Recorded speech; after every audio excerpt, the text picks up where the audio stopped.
You were both in Skull and Bones, the secret society.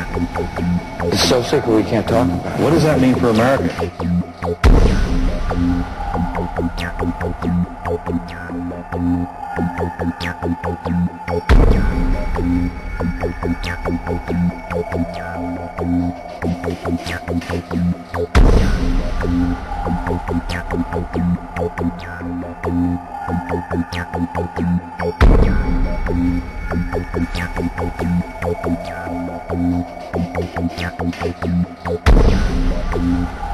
can hear you!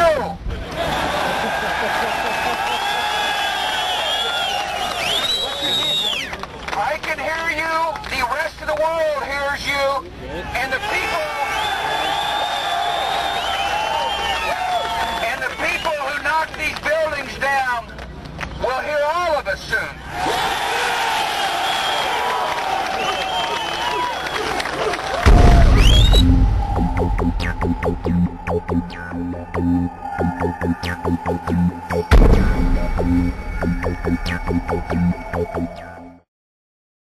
This footage, titled "Where Did This Plane Come From?", I thought, well, obviously it was off the edge of the screen on the wide shot, and then once the cameraman zoomed in, you no longer have the opportunity to see the plane fly in. Now, I read a few of the responses, and someone had commented that this distance could have been covered in that short space of time where we can't see the whole view, and the response was, show a calculation and some physical evidence. And I thought, at least I can show a rough calculation. So, this is frame 323. The plane has taken 17 frames to cover this distance nose to nose. From this, I was able to work out the approximate distance the plane would be from the tower in frame 1. 323 frames divided by 17 frames is 19, which means 19 times this distance is where the plane should be in frame 1. So I superimposed this frame, 323, onto frame 1, taking care to marry the two images up, and then I extended this distance 19 times, which should surely run off the edge of frame 1. But it didn't. This is where the plane should be, and it's not there. Bigger margin of error maybe? I still can't see it. But it could just still be off the edge of the screen. So let's watch. This is now frame 68. And if the plane were travelling in a fairly straight line at about the same speed, it should be here by now. It should at least be in frame. And it's not. If you didn't follow that, let's look at it this way. We have to play the video backwards for this part, and what I've done is I've marked the towers with two big red rectangles, and I've marked the plane with a big arrow and a circle, because to view this correctly we need to look at it from a distance. Now, using the red rectangles as a guide, I've kept the towers the same size, and the reason we have to play it backwards is so that you can see that the arrow starts to follow the plane and continues on at the same speed until we get to frame 1 where everything stops. This is where the plane should be and isn't. For the sake of argument, the orange marker shows where a plane could have been had it have been out of shot until it appeared in the footage.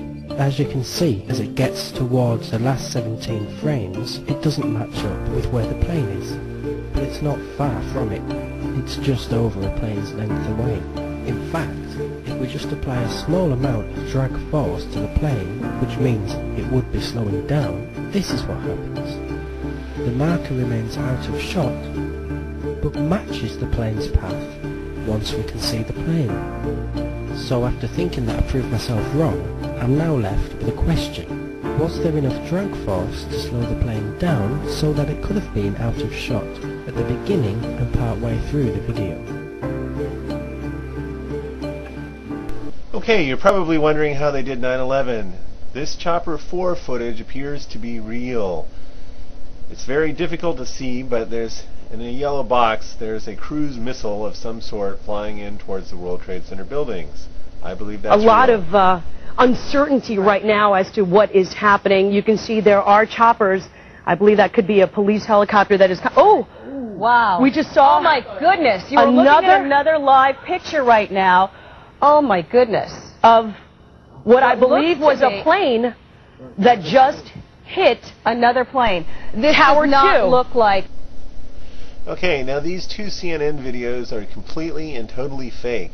I've proven in another file that you can view on live video that the top footage is purely 2D animation, and in fact the bottom footage is as well. I've done the best I can to sync these two drawings up, but they literally are 2D drawings. There's absolutely nothing real in them. The World Trade Center is not real, the trees are not real, the buildings are not real.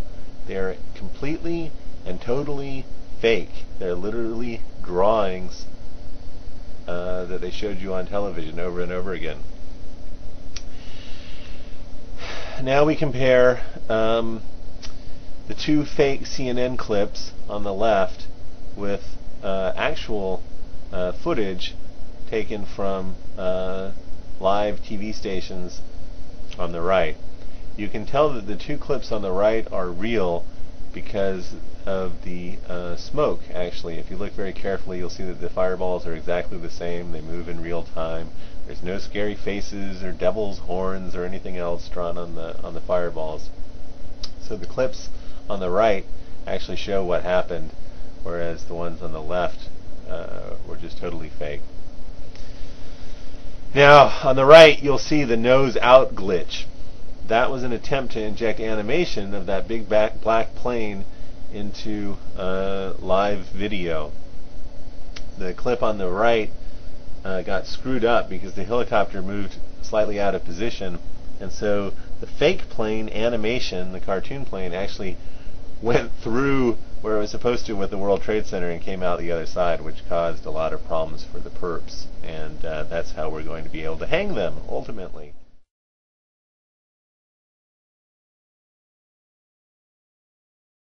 On December 14th, 2001, the government released a tape, allegedly of bin Laden confessing to the attacks of September 11th, which they claimed to find in a house in Jalalabad, Afghanistan.